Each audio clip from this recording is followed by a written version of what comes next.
Coming up on this edition of ATV News. I don't regret holding a university accountable that wants to go out of their way to protect sexual predators. A former USU football player says he spoke out against sexual assault and the school and football team did nothing. Paranormal investigators say this house is haunted. We'll show you how they do it. Develop those friendships, and hopefully that can carry on for a long time. The USU Esports team is using gaming to make new friends and break stereotypes. Now they've earned their own space to do it. I'll show you how crystals form into snowflakes and how many of those we might be seeing this week. It's in! The Aggies strike early! We'll tell you how long it took women's soccer to score, and it's one for the record books. Are you joking? All that and more, this is ATV News.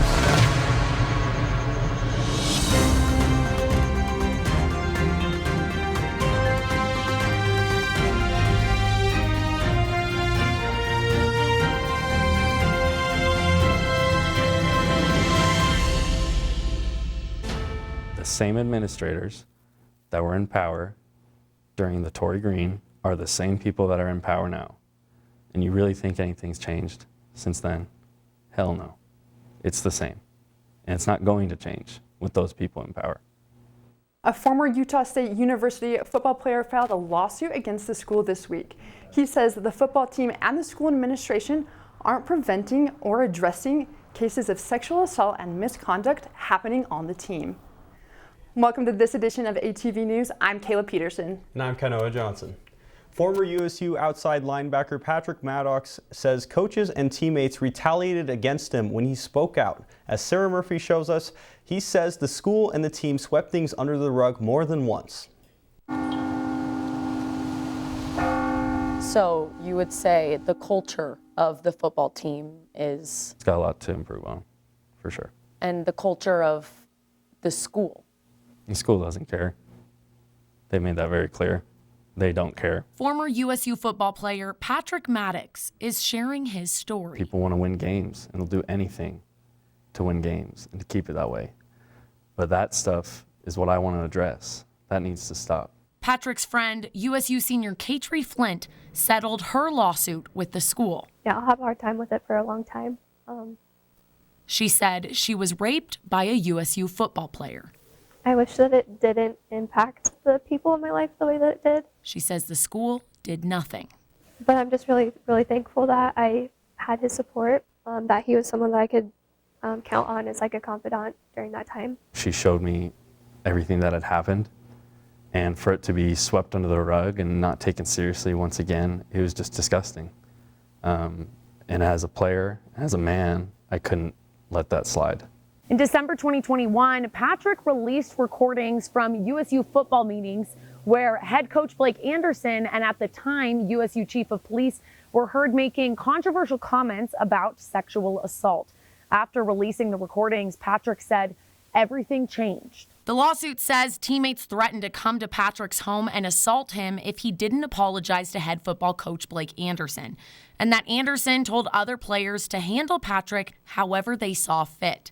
Patrick left the team in February from the retaliation taken by fellow teammates and coaches against him and the hostile environment they created. He says he stands by his actions. I knew at the end of the day, if I took those recordings, my football career would probably be done.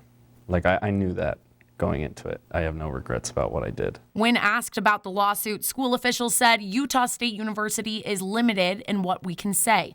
But USU does not tolerate sexual misconduct or retaliation for reporting it. USU football, Patrick says, has more to fix. I had multiple teammates meet with me in private. They told me about disgusting things that teammates had done to people that they love, and they just have to suck it up. And they're still on that football team right now. His message to all. Why would I do something that I knew was going to end my football career? Unless there was truth. I didn't betray the team. The reality is the people that are betraying the team are the people in power at this institution. Sarah Murphy, ATV News. We reached out to USU Athletics for a comment but haven't gotten a response. While we didn't receive a direct comment from USU Athletics, head football coach Blake Anderson addressed the lawsuit in a statement posted on Twitter on Friday. He said, "While I cannot comment on the specific allegations, I will vigorously defend myself and our university against false statements. I look forward to providing facts, context, and clarification of the allegations against myself and the university. I care deeply about Patrick Maddox as I do about all our football players. Before and after the incidents at issue in this lawsuit, I supported Patrick as a player and in his goals for the future. I wish him nothing but the best." 5 days after Maddox and his lawyers filed against the lawsuit against Utah State University, the athletics director, John Hartwell, announced his resignation from USU Athletics.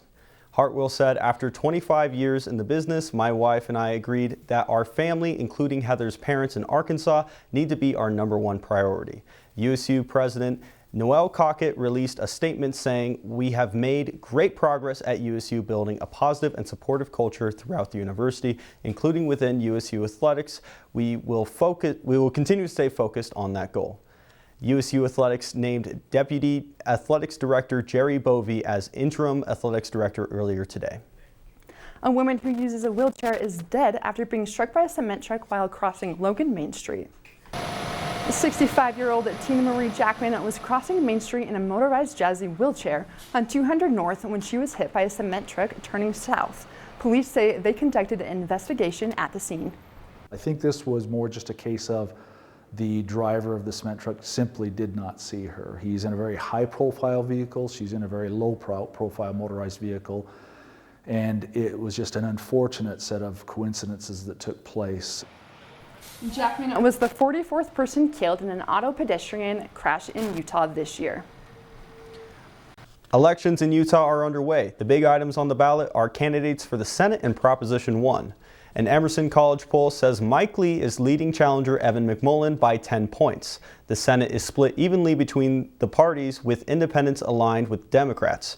Should McMullen win, the Senate could be swayed by whichever side he takes, since he's not affiliated with a party. Another item on the ballot is Proposition 1. New taxes would buy Cache County land to keep it open. The last date to mail in your vote is November 7th. The 8th is the last day to vote in person. Halloween might be over, but some believe ghosts aren't seasonal. And Katie Varga shows us paranormal investigators who ghost hunt all year long. That is freaking nuts. I just saw a black shadow. These paranormal investigators are spending the night in the Witter Community Center, ghost hunting. 95% of the time that you come in here, you're going to be able to do an investigation and you're going to catch something, whether it's an orb or a full-bodied apparition. From 11 p.m. to 3 a.m., their team's goal is to talk to spirits who they have spent 9 nights building a relationship with. Are you from the early 1800s? This building is said to be one of the most haunted buildings in Cache Valley. Because I have seen way too much to deny that the spirits aren't there. Can you tell me your name? The team of investigators use equipment like these dowsing rods. The person holding the rods asks a question. If the rods cross, it means yes. If they open, it means no. No. This is a REM pod, and it's used in paranormal investigations like this. It has an electromagnetic field around it, and if anything interrupts that barrier, it goes off. Pull it back, pull it back. Some investigators say they can sense people in the room. So I could sit there and say, oh, well, you've got a spirit of a little girl over your left-hand shoulder. In this instance, Dunn says he is in contact with a spirit whose name is Bill and resides in the basement. You were happy you killed him? Through yes or no questions, they say Bill is not social. In his life, he killed someone and now is too scared to pass on. Very, very, very strongly, since I was a little kid, have been sensitive to the spirits around me. Katie Varga, ATV News. Along with Bill, these paranormal investigators say they also made contact with multiple children who they hope to help pass on the other side. Dia de los Muertos wraps up today. USU hosted community members and children from local schools for their own celebration. Hundreds walked around campus, braving the rain and cold in the Dia de los Muertos procession. Starting on the quad with a brief ceremony to invite their ancestors, the procession went to the Kane College of the Arts before rounding back to the Taggart Student Center. With music from the band playing as they went, people reflected on their ancestors and friends who have died. Las personas, si las recuerdas, no mueren. Están siempre dentro de tu corazón. The procession ended inside the TSC, where students from the Latinos in Action sang "Remember Me" in Spanish before taking pictures of the 8-foot-tall ofrenda. Utah State University Days for Girls Club meets weekly to help make period products for girls in third world countries. Members of the club trace out fabric to make sure it's just the right size for reusable pads.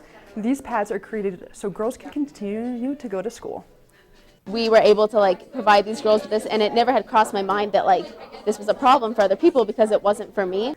With these reusable pads, Gibbons is hoping to make an impact on girls who don't have access to period products. And coming up.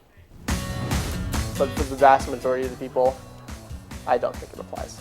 Find out how esports is changing the game when it comes to gamer stereotypes. We'll show you why these climbers fell over and over, putting their skills to the test. And coming up in weather, Joe Cooney will explain how snowflakes are formed and how that snow may be affecting you in the next 7 days. The current temperature is 37 degrees.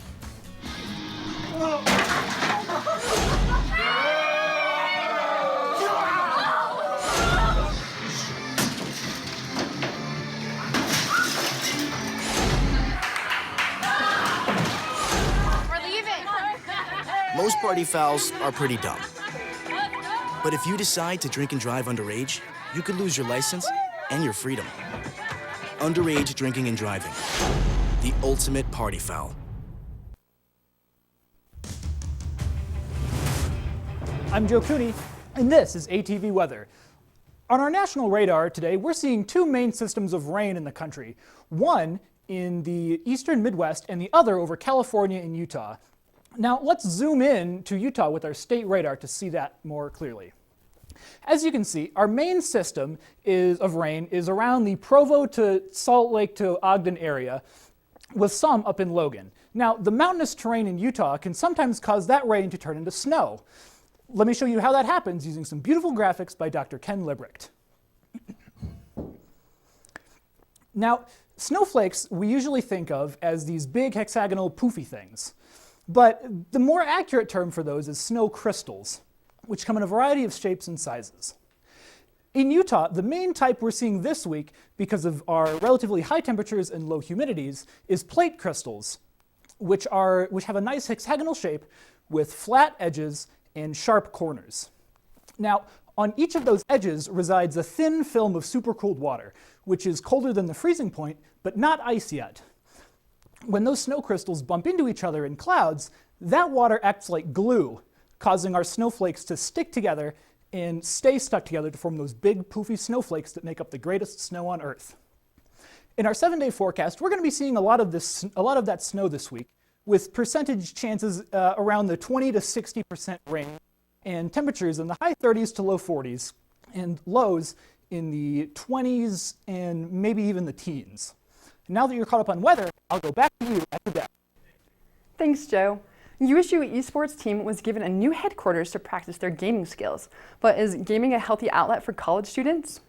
Marcus Lamb brought his controller live on the scene to take on this boss-level question. How's the game, Marcus?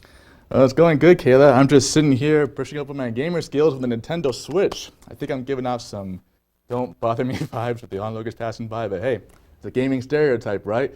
But luckily, we have the esports team to help break that. I visited them at their new headquarters to see how they get along and to find out if the stereotype actually holds true for all of them. Someone get these guys a controller. Button mashing and sweet victories are found here at the new esports headquarters. Oh my gosh! This used to be what was called the distribution center, which was a section of the Postal Service. After many months of work, the esports team leveled up from a tiny room in the George Nelson Fieldhouse and turned this place into a safe space for gamers to have a blast and socialize. We got this. I tend to play with my friends more often, just because that's kind of where I got comfortable, is like the multiplayer kind of game thing. With an assortment of computers, consoles, and gaming chairs, esports turned this mundane office into a fun place to game. We wanted to develop a community and fostered kind of like a family, where anybody that wanted to play games, whether that be competitively or casually, to come to a place where they'll have the resources and put people in positions where they'll meet new friends, develop those friendships, and hopefully that can carry on for a long time. The esports team has everything they need to turn this post office into a haven for gaming. But gaming isn't without its faults, especially when it comes to public perception. When you think of gamers, an antisocial stereotype might pop into your head, but the esports team fights against that. There is such a thing as playing too many video games, and I will accept that fully. But for the vast majority of the people, I don't think it applies. From the looks of things, the esports team is making new friends and making fun memories. I will take that to my grave. Marcus Lamb.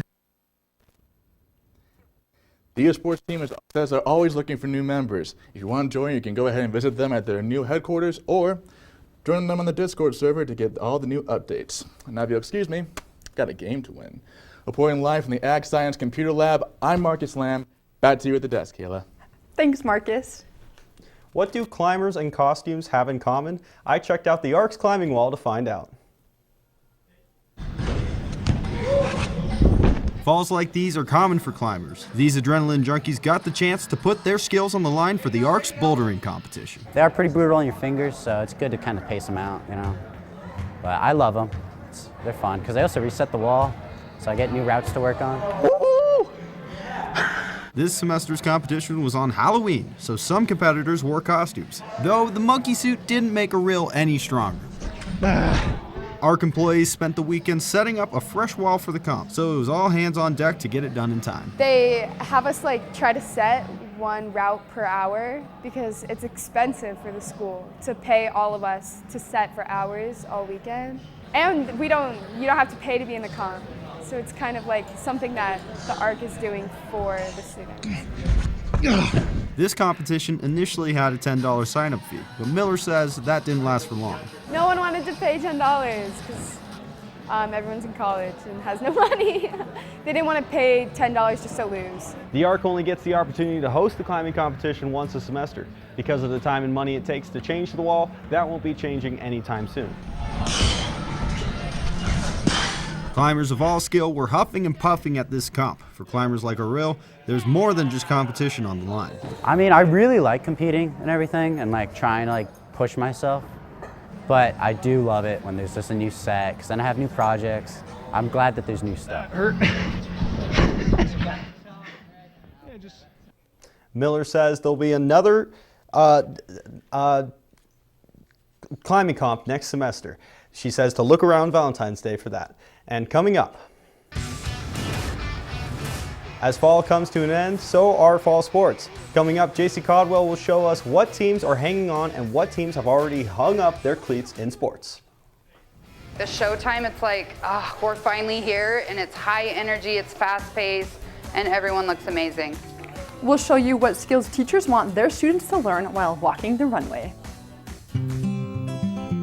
NFC, AFC, offensive linemen, defensive tackles, quarterbacks, and cornerbacks are all living united to ensure the academic success of millions of kids in our communities all the way to graduation day. But that won't happen without you. So take the pledge at unitedway.org. Make a difference in the life of a child. Suit up like your favorite NFL players and become a volunteer reader, tutor, or mentor with United Way.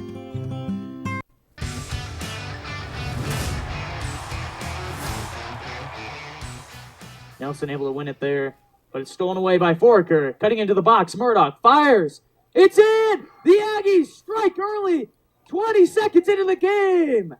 Are you kidding? 23 seconds. 23 seconds into the game against Boise State is all it took for senior Sammy Murdoch to score, making a statement that the Aggies weren't going down without a fight. Welcome to ATV Sports. I'm your official today, JC Caldwell, and I'm here to blow the whistle to stop and show you what major plays you do not want to miss. But less about me and back to what USU Athletics call the do or die match. Senior night started by recognizing the team's 7 seniors. The game itself started with Murdoch's goal, which, come on, let's be honest, deserves a rewind because not only was it a beautiful shot over goalkeeper Genevieve Crenshaw, but it was the second fastest goal scored in USU history. Aggies kept up their offensive tactic, outshooting the Broncos 9-5 in the first half, like this one that you just saw from Murdoch. But you can't have a strong offense without an even stronger defense. USU senior goalkeeper De'Ara Walton recorded 3 of her 5 total saves by halftime, which kept the Aggies ahead. USU's second goal came from sophomore Renee Ganaha, who took a shot from the 18-yard box that you just watched after a pass from Murdoch. She didn't quite win the crossbar challenge, but I think she was happier with adding another goal to the scoreboard anyway. USU took the Broncos by the reins and outshot Boise again in the second half, 5-3. The Aggies took the W 2-0, clinching their spot in the Mountain West tournament. The shutout was Walton's 20th of her career and continues USU's game shutout streak. This is now the longest streak since 2011. But that Mountain West tournament does sound pretty important. Let's go take a look at that. USU played in the tournament for the second year in a row against San Diego State. With their eyes on the prize, the Aggies gave up minimal turnovers, unlike that one from the Aztecs. But the Aggies did have their time to shine with this PK, which you just saw was blocked, and unfortunately, they choked under the pressure. Regulation ended 0-0 with the Aggies having 20 recorded shots and Walton with 4 saves. The game went into overtime and then overtime again, and still no goals for either team after 110 minutes. But with semifinals on the line, they turned it to a penalty kick shootout. After 22, yes, you heard me right, 22 rounds, the Aggies took a heartbreaking loss to end their season 19-18. But it was still a win for Walton, who was named America First Credit Union USU student athlete after the game. Now let's move on to some happier news. Women's basketball is back. The team had their exhibition game against Fort Lewis College. Junior guard Tamaya Robinson had this layup right here to start and added 2 points to her 19 by the end of the game. And although there isn't an I in team, there is in Tamaya, who stole the show and the ball in this play. Robinson had 2 steals and had a 4-for-6 shot for raining threes in her very first collegiate Division I game. But she wasn't alone. Graduate guard Mariah Carvalho hit a 3 along with junior guard Kinley Falslev, not far behind, letting it rain. Look at that, beautiful. And here's Falslev with her 3. I was a little behind, but look at that. The game finally ended 74-45 in favor of the Aggies. Their season opener will be on November 7th against the College of Idaho. And now let's see how Mountain West Freshman of the Week USU volleyball player Leah Wilton-LeBoy earned that title in USU's game against UNLV. The Rebels had the first kill from Elise Crumpton. Right there, not looking too good for the Aggies, but they came blazing back with not just this one from Tatum Stahl, but 2 kills from junior outside hitter Tatum Stahl. Look at that, so beautiful. And also a point from senior Kennedy Boyd. And even with those points on the board, the Aggies did have a rough start, losing the first set 26-24, but they did come back to win the next 2 with no problem. This did help USU collect some personal bests, making it look as easy as taking candy from a baby. Stahl led the Aggies with kills like this one. Look, they even put it in slow-mo for you so you can watch every detail. A lot of Stahl love in this game. She ended the game with a career high of 27 kills. LeBoy got her career high in assists like this one, adding 37 of those to her stats, and senior outside Shelby Capion had a match high of 23 digs. Aggies fell to the Rebels in the last 2 sets, losing the match 3-2. And though I'm not in costume, some of the crowd was at the hockey game against Boise State. These ghosts that you should be seeing, there we go. These ghosts cheered on goalkeeper Titan Anderson, who in true looks like we're having some difficulties. I promise it's worth the wait though. These ghosts are still cheering on. Goalkeeper Titan Anderson, who in true spooky fashion scared away the competition with saves like this, adding up to 40 total blocks. And though the Broncos did have some hope with this goal, Aggies shut down that hope pretty quickly, responding with 3 goals, including this one And it's a pretty wide shot too. I was impressed from number 25, Ben Carlson. USU took the gold, winning 4-1. Their next game will be in Montana tomorrow. Cross country had their Mountain West Championship on Friday. Both men and women's finished in third place. Utah State men's tennis concluded the Utah Invite on Saturday, going 3-1 in singles and 1-1 in doubles. Senior David Cierney is representing USU at the ITA National Fall Championships from now until Sunday. And now looking at high school, Ridgeline played at home against Snow Canyon for the 4A quarterfinals. The Riverhawks won 41. Oh, looks like Kai's up there. Let's get back to me. I got more to say. Riverhawks won 41-20, defeating the Warriors, who had been on a 5-game winning streak. You're all caught up on sports. Now back to you, Kai, at the desk. Thanks, JC. What do you get when you combine lights, loud music, and a runway? Morgan Perkins shows us how one school is putting on a show.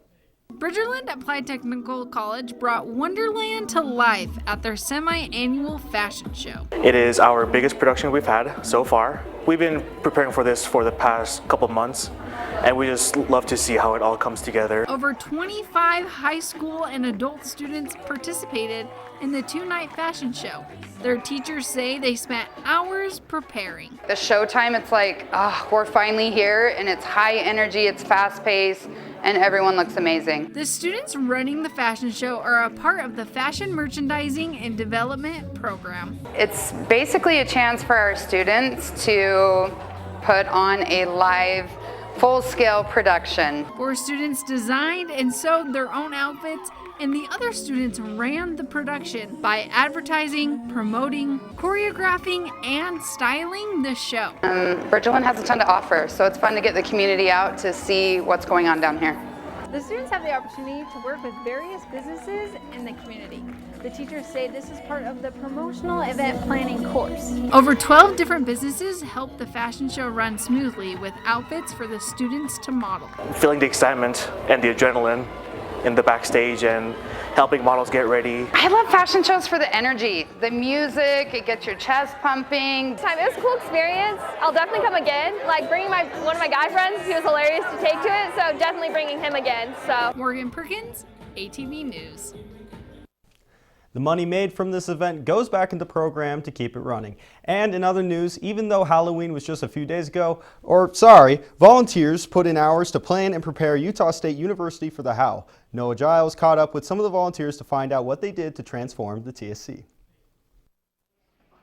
These spiders didn't put themselves up on the wall. Hours before the How began, dozens of student volunteers helped decorate the Taggart Student Center and the field house with lights like these and other decorations.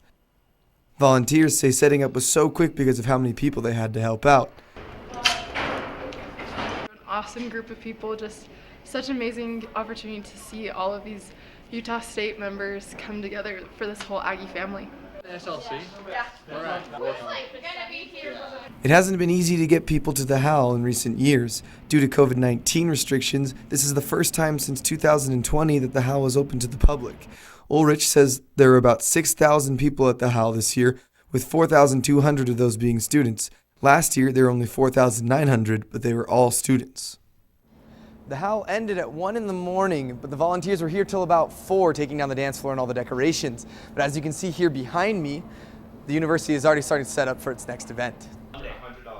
Local police and other volunteers were on the scene throughout the night to make sure everyone stayed safe. They say there were no reported incidents of sexual harassment or assault. Tonight are mine and USU police. Maddie Mickelson, who is in charge of the haunted house, says that experience helps when it comes to putting on events. I have a job outside of this that does a lot of events, so it's not my first rodeo. Noah Giles, ATV News. 1973 was the first mention of the Howl in the Statesman, and next year will be the 50th anniversary of the Howl. A monstrous crowd came to see young pianists play classical tunes. Crowds applauded as students showed off their skills at the Monster Concert. The USU Youth Conservatory program was created for college students to teach youth music and learn discipline, creativity, and bring beauty to the world. Each set had a different theme and students dressed up to fit the music they were playing. Thank you for joining us on this edition of ATV News. You can find this edition and previous ones on our Facebook page. We'll leave you some more shots of the climbing competition. Have a great week, Cache Valley.